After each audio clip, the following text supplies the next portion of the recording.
Hey USC, I'm Jordan Wiener here today with an exclusive interview with Vice Presidential candidate Nick Hooks. So why don't we start off with telling me a little bit about yourself? Yeah, so my name is Nick Hooks. I'm a sophomore here at the university.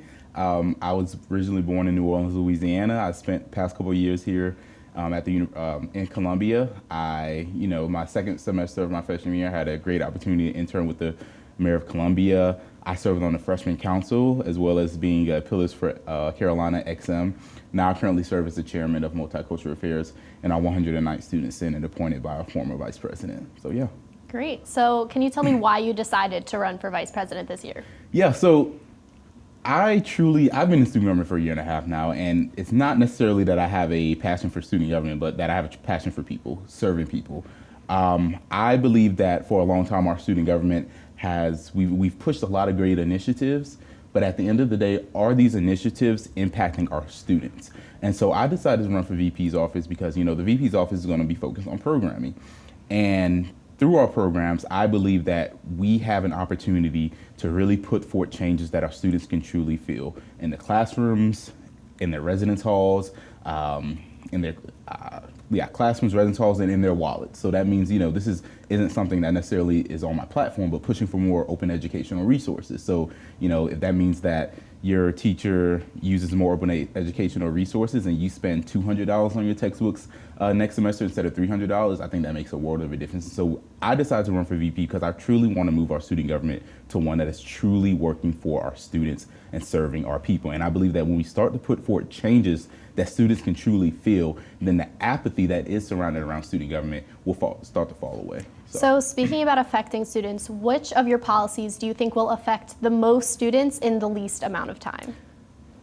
Definitely the meal swipe donation bank. So we previously had something similar to it called Swipe Out Hunger, and we have to bring that back. So the way the meal swipe donation bank would work is at the end of the week, when you have leftover meal swipes, you will be able to donate those meal swipes to a bank. And then our most disadvantaged students could go in and use those meal swipes. I think how we care for our most disadvantaged students says the most about us as a university.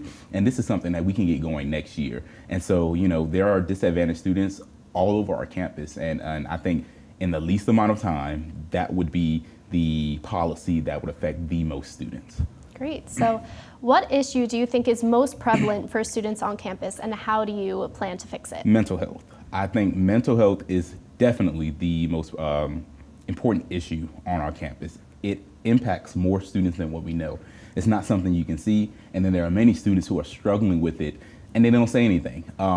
I am advocating for a mental health summit. So the way the mental health summit would work is we would partner with the counseling center and different medical professional fraternities, and we would invite top professionals from all over the state here at the university to host workshops along with the medical professional fraternities. And then we'd invite students from all over the state as well as students here at the university to come to these workshops and learn how we can better our mental health on campus. That's not the only thing that's not going to solve the issue of mental health, but it's definitely going to raise awareness about it. If we're going to be serious about making mental health the big issue that it is, then we need to have a big, bold idea for it. And I believe that the Mental Health Summit is the way to go. We also have to push for students to keep using their counseling services, educate our students about, the 10 free counseling services they do have, educate our students about medication, that it's okay to take medication.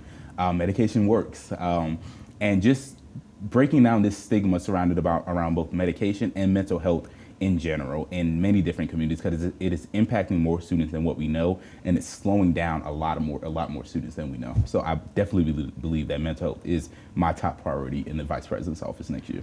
So you've talked about your meal swipe plans and the mental health summit. Yes. Which other policy are you most excited about? I am really excited about the community service database. So the way that this will work is, I'm not sure if I already mentioned it in the interview already, but the community service database, it will be connected to the city, and then top